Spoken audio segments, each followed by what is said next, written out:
bilang masasalamat ng nalipas sa akin, librado pa man, lalim ng Diyos namin, makataya pa man, poder siya ang Rosin, Luz na pa man, kusalin na manlala, kabing ang tuwalanan, ang tuwang masanera, Jere Jonko, Jerso Tuteresto Rosalini, Padre Panginoon, Amelia Pedro, Danilo Garcia Panginoon, para sa diwan ng katawan, Christian Almahal, Marta Joseph Almahal, para sa nakatanging Pilipina, Inason Velasco, Esther Ramiro, Gina Morales Reyes, Mirna Rodríguez, o Panagresina, para sa kapatid na nagkakama, lalo-lalo na sa Mary Williams, Samson Rivera,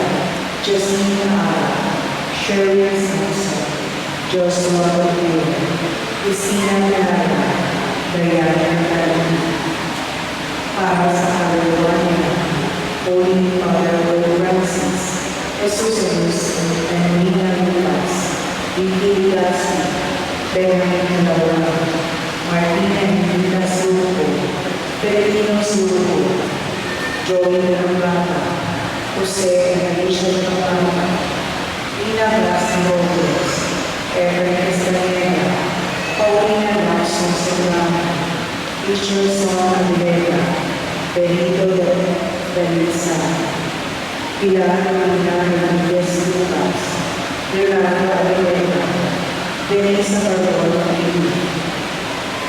Alicia Monera Cruz, Nemesia Silvia, Alex Alcalosino, Norman Acao, Bernie Julia Rayo, Gloria Rayo, Quintino Valeresino, Roberto Rodrigo, Jose Valores, Elias Alicia Latra, Maximo Raracino, Josefina Lara, Elisa Sapa, Josephine Berrentura, Concepcion Manuel Jr., Nam Lawrence Cruz, Josephine Gabuco, Rene Harris, Carly Garcia, Jessie Garcia, Josefina Garcia, Baby Selena Ashley Marido, Dominga, Erika, Edgardo,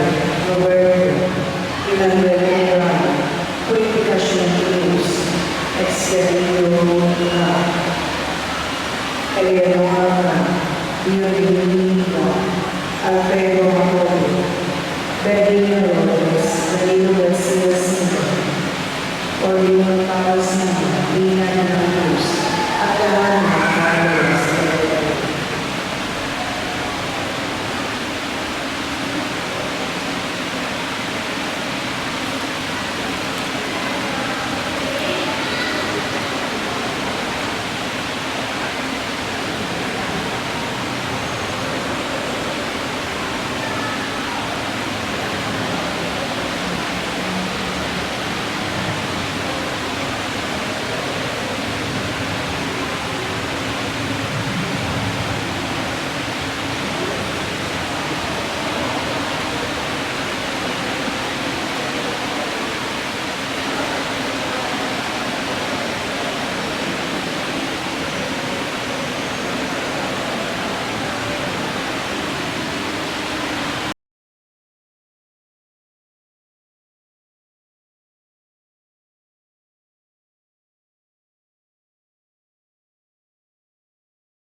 Diyos Ama at ang pakikipagkaisa ng Espiritu Santo nawa ay sumainyo lahat.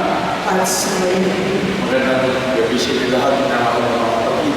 magandang gabi po, Father. Kapatid na po natin ang ating kapatid na isang magandang gabi sa simula ng ating pagdiriwa.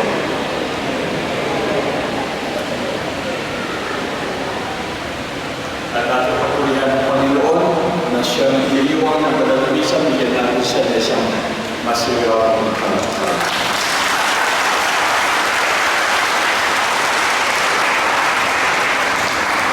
Minamang mga kapatid, ngayon ay ikatlong linggo ng Advento at ito ay tinatawag na Gaudete Sunday o linggo ng pagsasaya.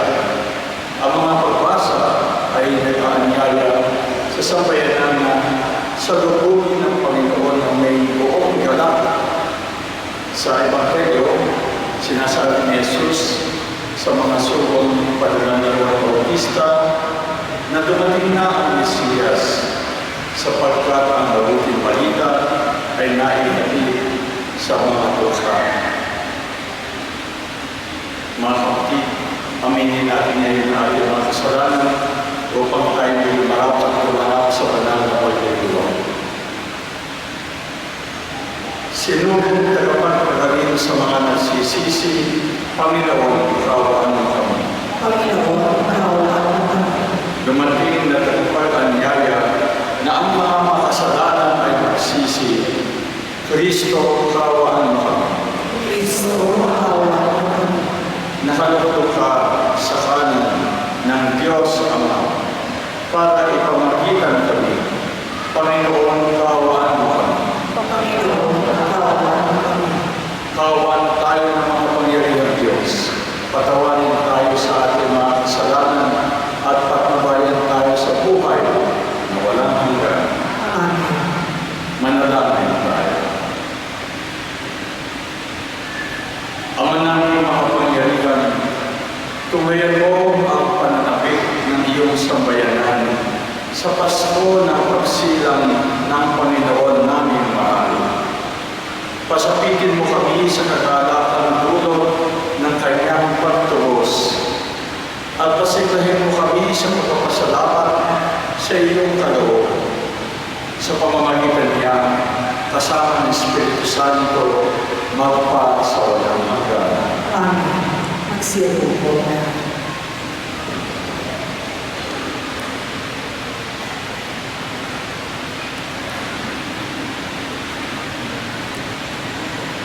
Pagbasa mula sa aklat ng Propeta Isaias. Ang ulilang lupain, malaon ang tigaw, ay muling sasaya. Mananariwan at mamumulanglang ang ilang. Ang dating ilang ay aawit sa uwan. Ito ay muling gaganda, tulad ng mga mundok ng Libanon, at mamumunga ng sagana, tulad ng Carmelo at Saron. Mamasdan ng lahat ang paningningan at kapangyarihan ng Panginoon. Inyong palakasin ang mahinang kamay at patatagin ang mga tuhod na lupaybay. Ito ang sabihin sa pinanghihinaan ng loob. Huwag kang matakot. Lakasan mo ang iyong loob. Darating na ang Panginoong Diyos at ililigtas ka sa mga kaaway. Ang mga bulag ay makakakita at makakarinig ng mga bini. Katulad ng usan, ang pilay ay lulundag. Aawit sa galak ang mga bini. Ang mga tinubos ng Panginoon ay babalik sa Jerusalem. Masiglang umaaw ng pagpupuli. Paghaharian sila ng kaligayahan. Lungkot at dalamhan ay mapapalitan ng tuwa at galak. Magpakailanman. Ang salita ng Diyos. Salamat sa Diyos. Halina, Panginoong Diyos, upang kami ay matubos. Halina, Panginoong Diyos, upang kami ay matubos. Ang aasahang lagi ay Panginoon, panig sa namin. Ang Diyos na hukom may pagkain handa sa nagtulog. Halina, Panginoong Diyos, upang kami ay matubos. Pinalaya niya ang mga napiha, isinasauli paningin ng bulag. Lahat ng napi ay tinataas, ang mga hininang niya ay hinihingan. Halina, Panginoong Diyos, upang kami ay matubos. Isinasanggalang ang mga dayuhang ang lupain nila, doon ay tumatahan. Tumutulong siya sa balo at ulila. Masamang balangkas, pinipigil niya. Halina, Panginoong Diyos, upang kami ay matubos. Walang hanggang hari ang Diyos na buo. Nabubuhay lang ang Diyos mo, Sion. Halina, Panginoong Diyos, upang kami ay matubos.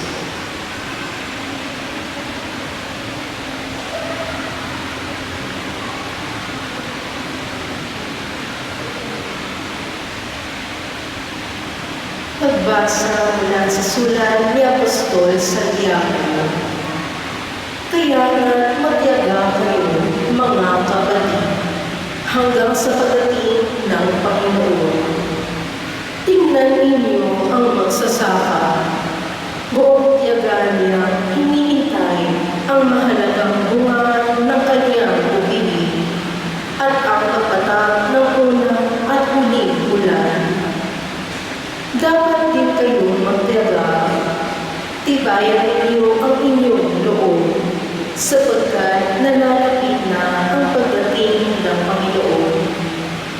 Huwag kayong maghinalapitan, mga kapatid, upang hindi kayo matulad ng Diyos, sapagkat malapit nang dumating ang hukom.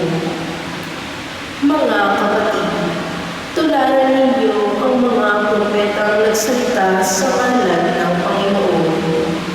Buong tiyaga silang nagtiis ng kahirapan. Ang salita ng Diyos. Salamat sa Diyos. Pagsitayo po tayo.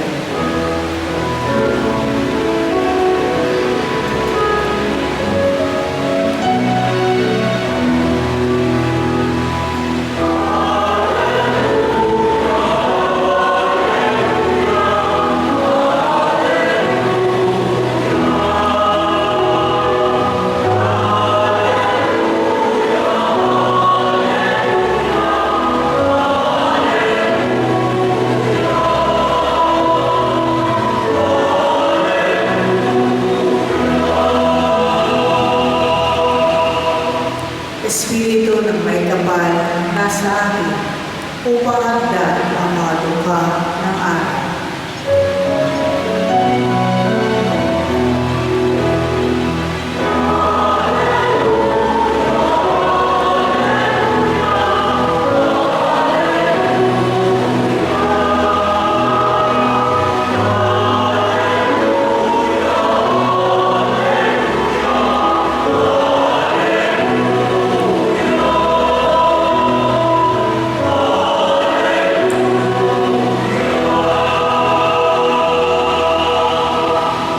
Sumainyo ang Panginoon.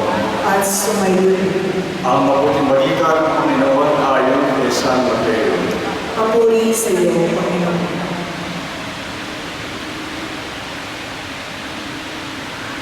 Noong panahon iyon, nabalitaan ni Juan Bautista na noon ay nasa bilangguan ang mga ginagawa ni Kristo. Kaya nagsuko si Juan ng kanyang mga alagad at ipinatanong sa kanya, "Kayo po ba ang ipinangakong paririto o maghihintay pa kami ng iba?"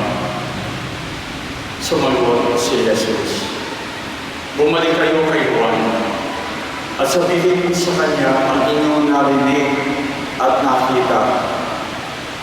Nakakikita ang mga bulag, nakalalakad ang mga pilay, Gumagaling ang mga ketonin. Nakaririnig ang mga bingi. Muling nabubuhay ang mga patay.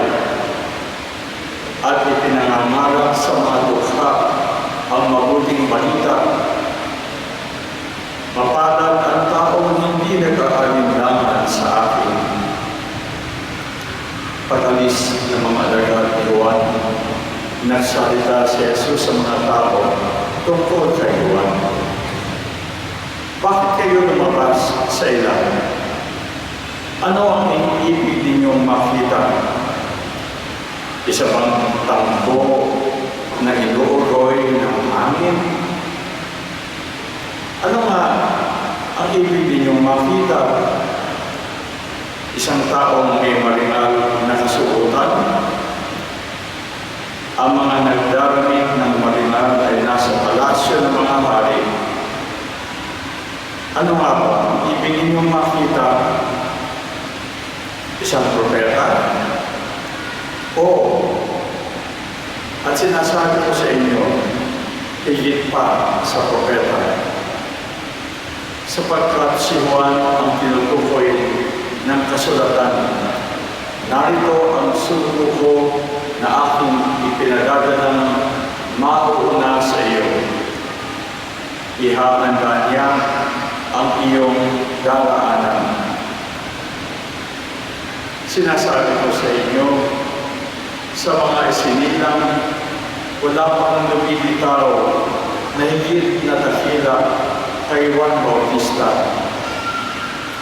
Ngunit ang pinakaabang sa mga taong pinagmamalian ng Diyos ay dakila kaysa Kanya. Ang mabuting balita ng Panginoon. Pinupuri ka namin ang Panginoong Jesucristo. Magsipo po namin.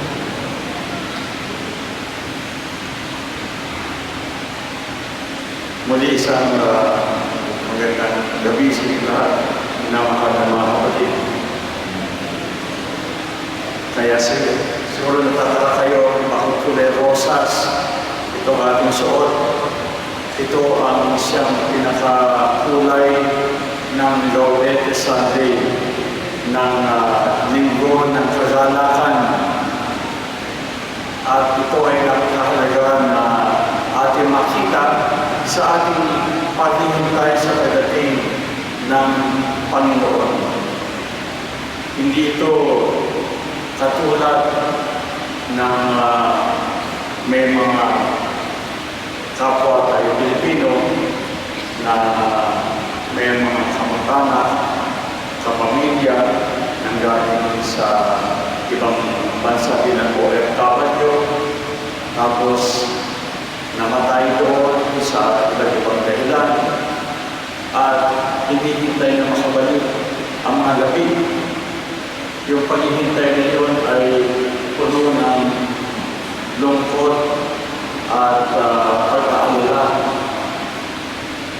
Hindi rin katulad ng bawa ng naghihintay ng darating na bagyo o natatakot sa maaaring mangyari na earthquake. Ito ay paghihintay ng may anxiety, mayroong takot at pangamba. Ang paghihintay natin ay masaya sapagkat ang dumarating ay isang tagapagligtas. Ang dumarating ay ang Panginoon, ang Diyos na naging tao. Sa ating mga pagbasa, ipinapakita kung bakit tayo masaya. Bakit mayroong kasiyahan, mayroong joy na tinatawag sa ating paghihintay. Sa unang pagbasa mula kay Isaías ay sinasabi ng propeta na ang bayan ng Israel ay pagod, sugatan, nawawalan ng pag-asa dahil sila ay itinapon sa ibang bansa, dahil sila ay nalupi, tinalo ng ibang mga pwersa, at in-exile. Ang kanilang buhay ay parang disyerto. Ito yung larawan na ibinibigay ng unang magbasa. Tuyo, walang tumutubo, talagang pwede kang mamatay sa disyerto dahil walang tubig, wala kang mapapupunan ng pamumuhay. Datapwat, ang sinabi ng Panginoon, sabihin mo sa mga tao na sa aking pagdating, ang disyerto ay magkagalak at mamumulaklak. Yun ang magandang sinasabi sa atin ng unang pagbasa na ang pagdating ng Diyos, ng Panginoon, ay magpapanariwa sa ilang. At doon gaganda ang mga bundok, mamumuhan ng sagana. Ang kapangyarihan niya ay magbibigay ng kalakasan sa mga naghihina. Patatatayin yung mga tuhod na lumaypay. Kaya anong sabi, huwag kang matakot. Huwag kang matakot. Dahil ang Diyos ay dumarating. Hindi na unang punto.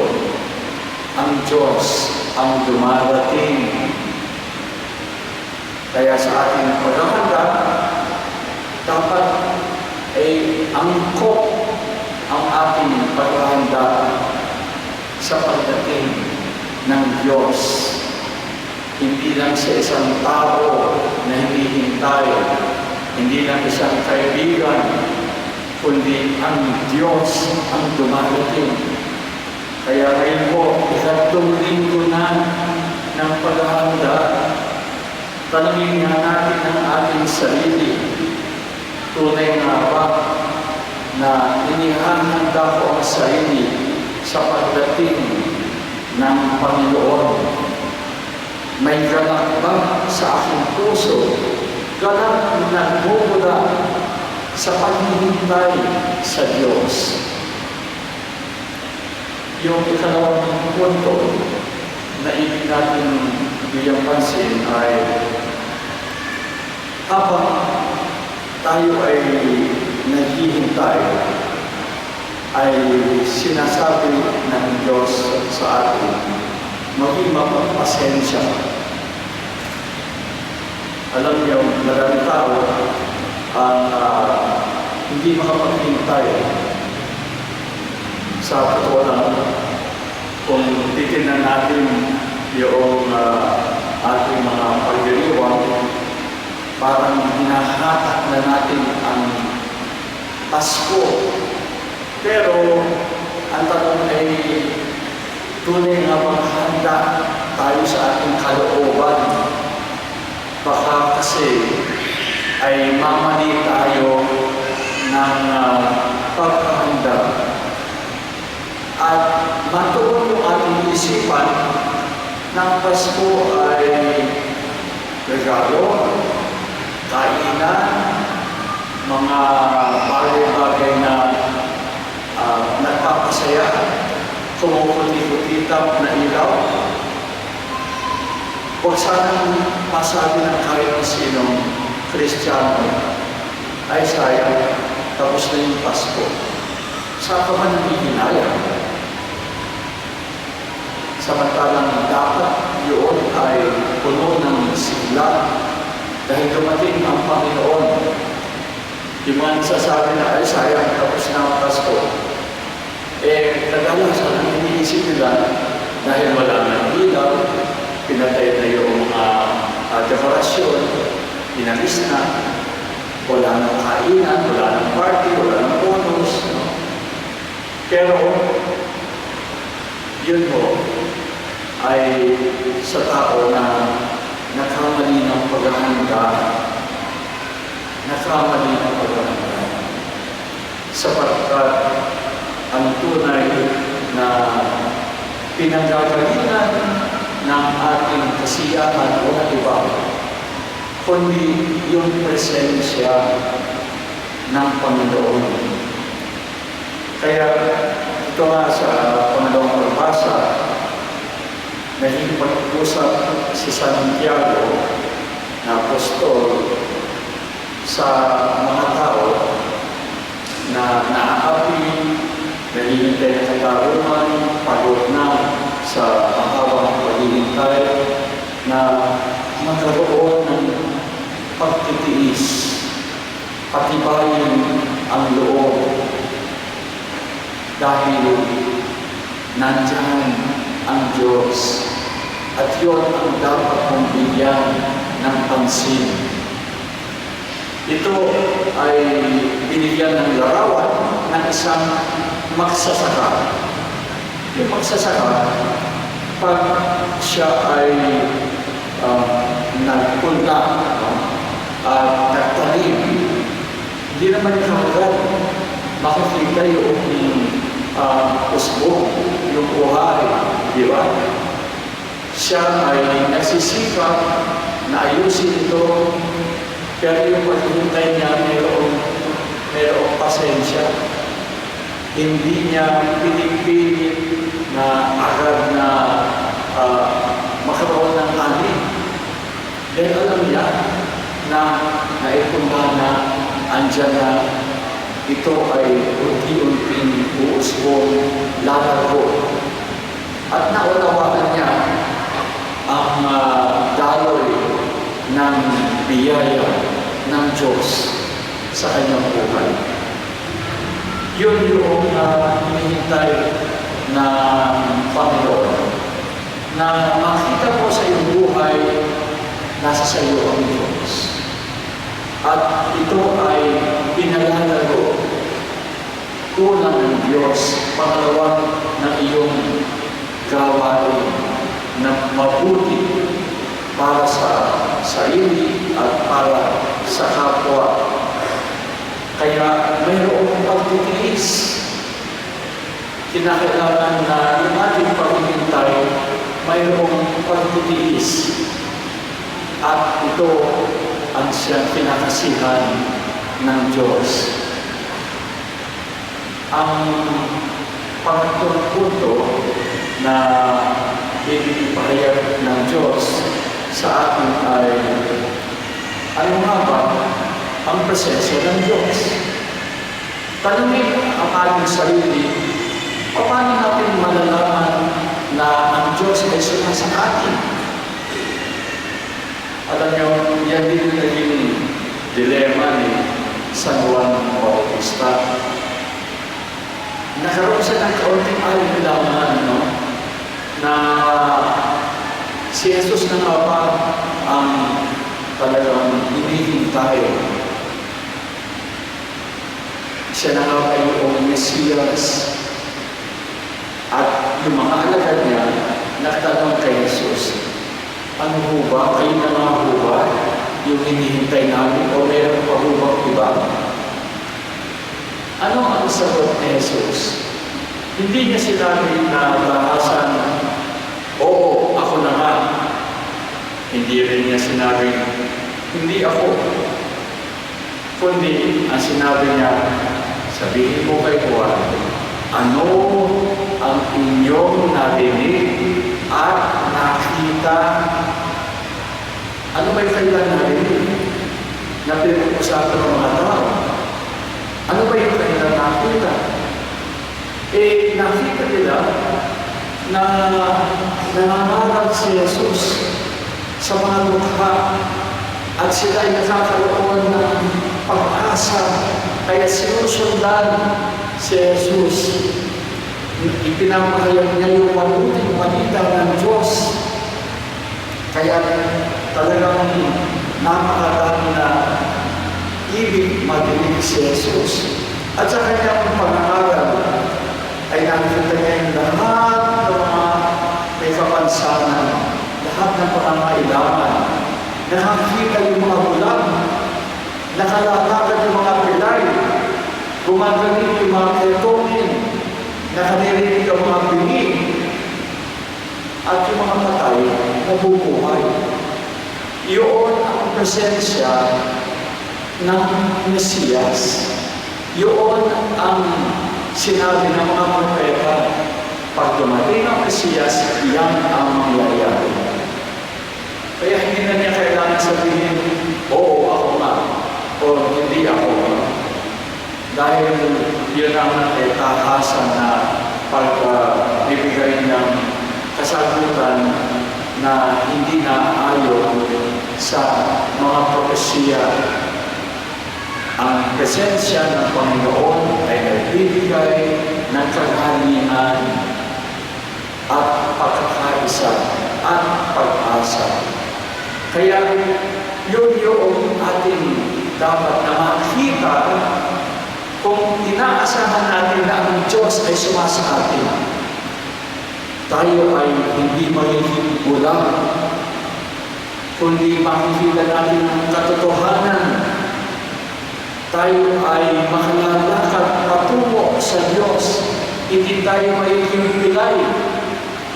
Tayo ay makalalakad ng may malasakit para sa ating mga kapatid. Gumagaling ang mga ketonin ng ating puso. Hindi na tayo pangit dahil tayo ay pinagagaling ng Diyos at pinatatawad. Kaya ang ating kalooban ay hindi na madilim, hindi na bako-bako, kundi siya ay malinis at napakaganda.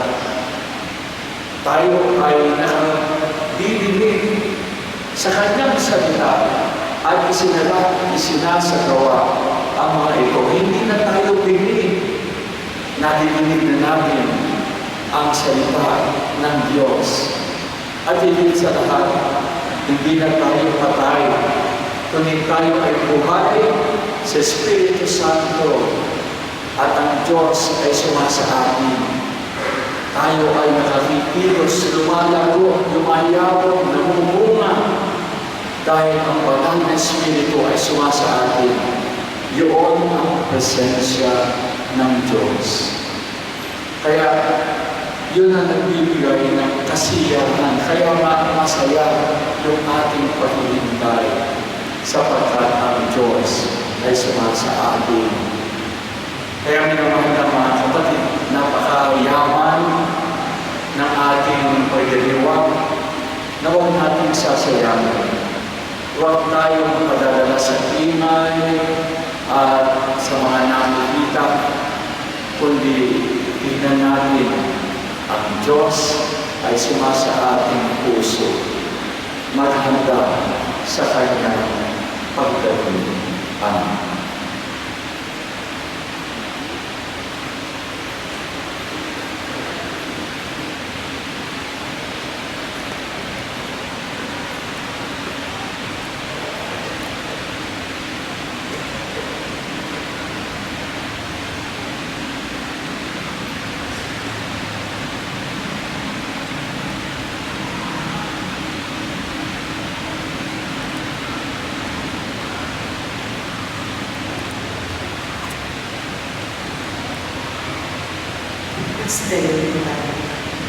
Mga kapatid, ipahayag natin ngayon ang ating pananampalataya sa Diyos. Sumasampalataya ako sa Diyos na makapangyarihan sa lahat, na may gawa ng langit at lupa. Sumasampalataya ako sa Kristo, iisa na ng Diyos, Panginoon natin lahat, nakagawa siya ng Espiritu Santo, pinangalan sa Mariang Virgen, pinapasasan ng Pontius Pilato, pinako sa krus na matay ng Diyos, nanawa sa niloroon ng mga ibang, na may katong araw na buhay ng muli, umakyat sa langit, narulog sa kanan ng Diyos, ang mga kapayagan sa lahat. Dito at buong sa nabubuhay na matay ng Diyos. Sumasampalataya sa Diyos Espiritu Santo, sa banal na simbahan ako, sa kasalanan ng banal, sa pagkakaan ng kasalanan, sa pagkabuhay ng muli ng mga ng tao at sa buhay na walang hanggan. Manalangin tayo sa Diyos Ama upang tulungan niya tayo sa ating pagkapag-isa habang naghihintay sa ating tagapagligtas. Pakalooban nawa niya tayo ng ganap sa ating mga puso at manalangin tayo. Ama, tulungan mo kami maghintay ng may ganap. Ama, tulungan mo kami maghintay ng may ganap. Mahayag nawa ng iyong simbahan ang iyong pag-ibig sa aming paghihintay sa iyong anak at sa tapat ng paglilingkod sa isa't isa. Manalangin tayo. Ama, tulungan mo kami maghintay ng may ganap. Gabayan mo ang aming mga pinulong pambansa at lokal sa kanilang paghahatid ng iyong pagmamahal at awa sa aming mga kababayan. Manalangin tayo. Ama, tulungan mo kami maghintay ng may ganap. Itinataas namin sa iyo, O Diyos, ang mga pasaning aming daladala ngayon. Mga pasaning nagdudulot ng kapanganawan sa aming mga puso. Maghari malinawa ang galak sa gitna ng aming mga pagdurusa. Manalangin tayo. Ama, tulungan mo kami maghintay ng may ganap. Yakapin mo sa iyong walang hanggan at masayang piling magpakailanman ang mga yumao namin umaasang kumilay sa piling mo. Manalangin tayo. Ama, tulungan mo kami maghintay ng may ganap. Sa ilang sandali ng katahimikan, itaas natin sa Diyos ang ating mga pansariling kahilingan, gayon din ang mga taong lubos na nangangailangan ng ating panalangin.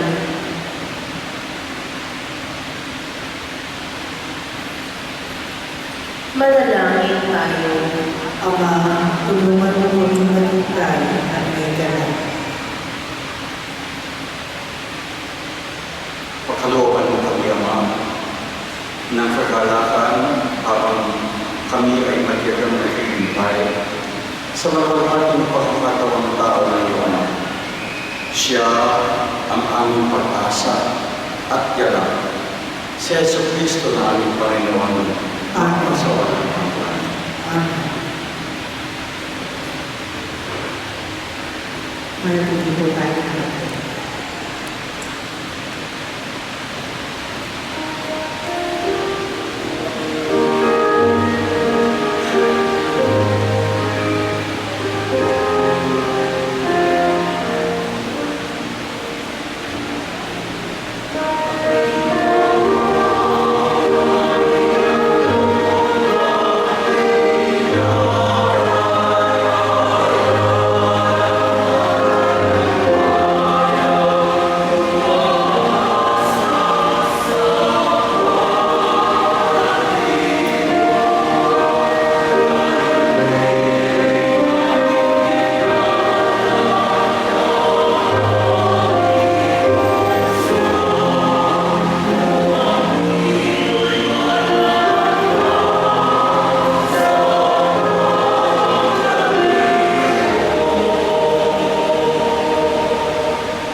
kapatid, dito ating pagkakain ay maging kalulugod sa Diyos ang mga makapangyarihan. Tanggapin nawa ng Panginoon itong paghahain sa iyong mga kamay sa kabarihan at karangalan sa ating kinabangan at sa buong sambayanan ng banal. Ama namin na mikwa, maihain na walang lubos ang matapat naming paglilingkod sa pagganap sa itinatag ng iyong anak at sa pakikinabang sa iyong pagtubos sa aming lahat sa pamamagitan niya kasama ng Espiritu Santo magpasawalang hanggan. Amen. Sumainyo ang Panginoon. At sumayon, Itaas ang Diyos sa inyong puso at diwa. inasa namin sa Panginoon Pasalamatan natin ang Panginoong ating Diyos. para siya kasalamatan. Ama namin makapangyarihan, tunay na marapat na ikaw ay aming pasalamatan sa pamamagitan ni Jesucristo na aming Panginoon. Ang pagsusuko mo sa Kanya ay pinahayag ng lahat ng mga propeta. Ang pagsilang niya ay pinanabihan ng mga lamir ng Kanyang inantunay sa kapangyarihan ng Espiritu Banal. Ang pagdating niya ay nilahad sa Juan Bautista sa Kanyang pagbibinyag. Ngayong pinagkahandaan namin ang maligayang araw ng Kanyang pagsilang, kami nananapit at nananalangin na lubos na makaharap sa Kanyang kadakilaan. Kaya kaisa ang anghel na sisiawit at papuri sa iyo na walang kumpay sa kalangitan, kami nagbubuli sa iyong kadakilaan.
Pinasalamatan kanya, pinaghati-hati niya yun, iniabot sa kanyang mga alagad at sinabi, tanggapin ninyo lahat ito at kanin. Ito ang aking katawan na ihahandog para sa inyo.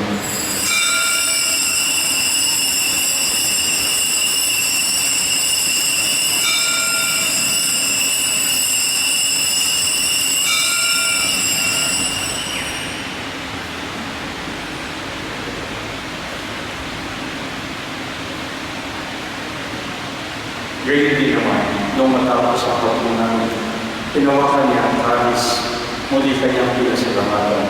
Iniabot niya ang kalis sa kanyang mga alagad at sinabi, tanggapin ninyo lahat ito at inumin. Ito ang kalis ng aking dugo, ng bago at walang hanggang tuban. Ang aking dugo ay bubuhos para sa inyo at para sa lahat, sa ikapagpapatawad ng mga kasalanan. Gawin ninyo ito sa pagkalala sa akin.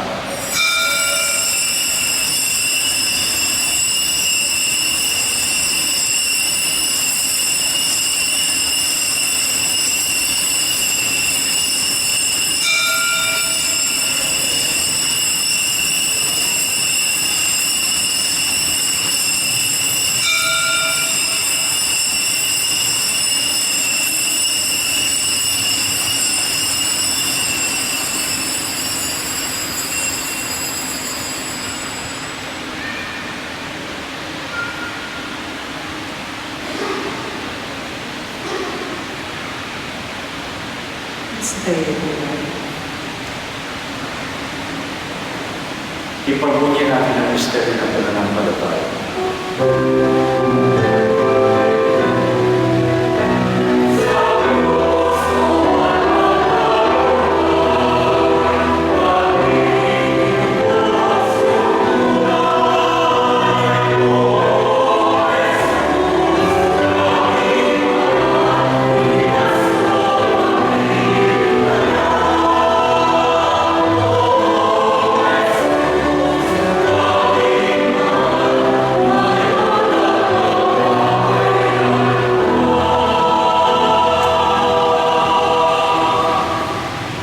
Ama, ginagawa namin ngayon ang pag-alala sa pagkamatay ng iyong pagkabuhay ng iyong anak. Kaya iniaalay namin sa iyo ang tinapay na nagbibigay buhay at ang kalis na nakakaloob ng kaligtasan. Kami ay napapasalamat dahil kami iyong mga minarapat na tumayo sa harap mo para maglingkod sa iyo. Isinasamo namin kami magsasalo-salo sa katawan at dugo ni Kristo ay mapuklod sa pagkakaisa sa pamamagitan ng Espiritu Santo. Ama, linapin mo ang iyong simbahan na laganap sa buong daigdig. Puspusin mo kami sa pag-ibig kay isa ni Leon na aming Papa at ni Papa Tertulio na aming Obispo at ng Panangkaparian. Alalahanin mo rin mga kapatid namin na Anglay na may pag-asa na sila yung muling mabubuhay ay hindi ng lahat ng mga pumanaw. Kawan mo sila at patuloyin sa iyong kaliwanagan. Kawan mo ay naman kami lahat na makasalo sa iyong buhay na walang wakas. Kaysa na mahal na Birhen Maria, Ina ng Diyos, ni San Jose, na kanyang kabiyak ng puso, kaysa ng mga apostol, ni San Bartolome, lahat ng mga banal, na namuhay dito sa daigdig ng kalulod-lulod sa iyo, may pag-iwang naman namin ang pagpupuri sa ikararan mo sa pamamagitan ng anak na aming Panginoon sa Kristo. Sa pamamagitan ng Kristo kasama niya at sa Kanya, ang lahat ng parangal at papuri ay sa iyo, Diyos ang mga makapangyarihan, kasama ng Espiritu Santo at para sa walang hanggan.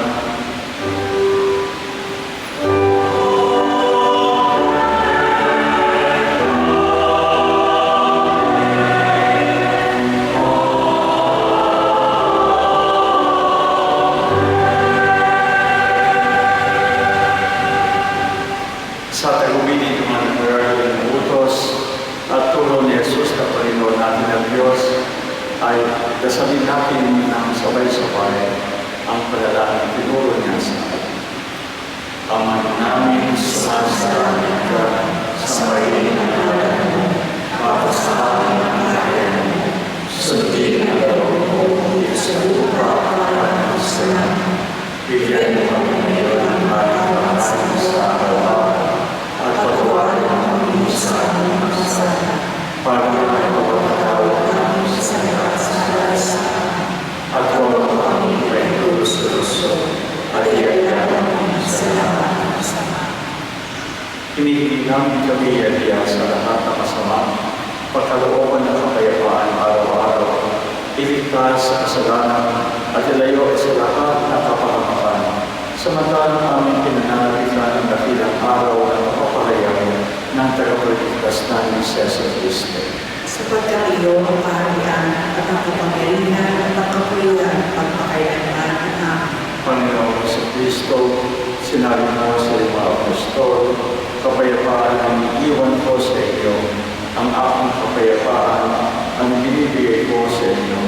Tumayin mo ang aming pananampalataya at huwag ang aming mga pagkakasala. Pagkalooban mo kami ng kapayapaan, kagalingan at pagkakaisa ay sa iyong kalooban, kasama ng Espiritu Santo, magpa sa walang hanggan. Amen. Ang kapayapaan ng Panginoon ay laging sumainyo. At sumayin. Magbigayan tayo ngayon ng kapayapaan ni Kristo sa isa't isa. Peace be with you. Kapayapaan sa inyo. Peace be with you.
Narito ang kordero ng Diyos.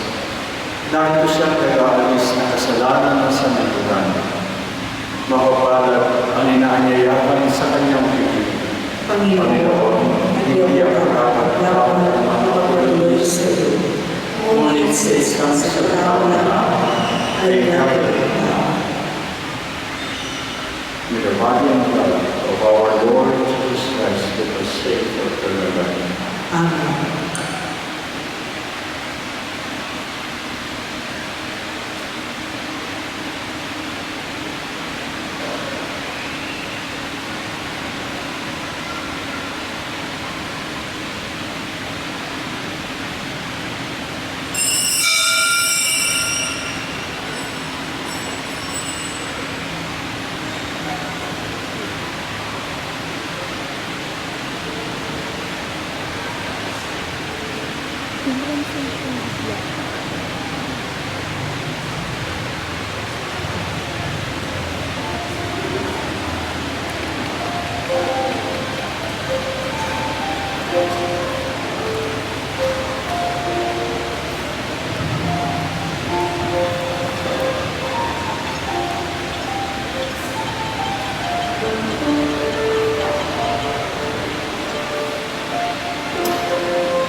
anak namin at ngayon sa pagpapatawad ng mga kasalanan ay magpahindapat naman kami ay maging handa para sa Pasko ng pagsilang ng iyong anak na siyang namamagitan kasama ng Espiritu Santo magpasawalang hanggan. Amen. Magsilang mo ng paras ng pinapaanan. Tayo po ay magkakaroon ng second collection at ito ay para sa aral ng audio sound system. Merong mekanik na binigay na sobre alay sa Pasko. Maaaring itulog sa uslo o ibigay sa kusina ng parokya. Ulan para sa pagsasaayos ng ating sound system. Ang nandito po natin sa second collection at pledges ng nakarang lito ay 24,600 at ang kabuwang koleksyon na natin ay 1,976,093 pesos. Patuloy po natin ipagdasal ang katuparan ng gawa nito alay natin sa ating patron sa Bartolome. Meron po tayong parol para kay San Bartolome na may temang Jesus, liwanag na nagbibigay buhay, pag-asa ng mundo. Sa mga nagnanais mag-sponsor ng parol, pakipag-ugnayan lang sa ating parish office o sa labas ng simbahan. Ito po ang ating mga schedule ng simbang gabi. December 15 to 23 sa ganap na 6 p.m. at 8 p.m. December 16 to 24 sa ganap na 3 a.m. at 4:30 a.m. Dahil dito, pansamantala po mawawala ang 6 a.m. at 5:30 p.m. Mass tuwing Lunes hanggang Sabado at 5 a.m. to 7:30 p.m. Mass tuwing araw ng Linggo. Sa darating na simbang gabi, pagkakaroon ng pag-aalay para sa ating parish Christmas gift giving. Ang lahat ay inaanyayahan na magkaroon ng mga sumusunod na araw ng simbang gabi. Unang araw ay bigas, pangalawang araw ay keso, pangatlong araw spaghetti pasta and sauce, pang-apat corned beef, pang-limang araw fruit cocktail, pang-anim na araw condensed milk, pang-pitong araw lesson cake, pang-walong araw bigas, pang-siyam na araw corned beef.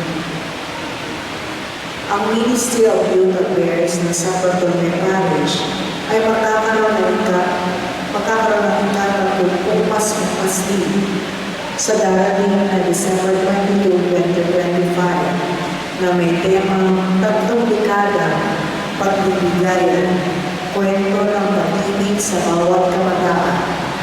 Dahil po dito, kami po ay humingi ng tulong tulad ng grocery bags, laruan, food bags, at hygiene kit.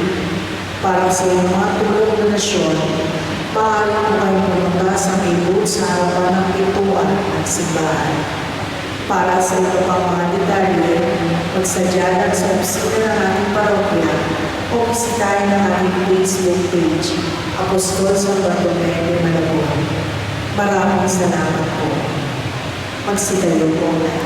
Para po sa ating mga sa panahon po ng pag-aalay para sa Pasko, maaari niyo pong ipa-bless yun bago ilagay sa ating Christmas tree. At yun ay sa offertory procession. Pwede niyo isama yun tapos piblisan ng pari yung paron at na nakaligay doon yung punalan pinag-alay sa ating pagdiriwang ng nakilang listahan ng pangalangan ni Jesus.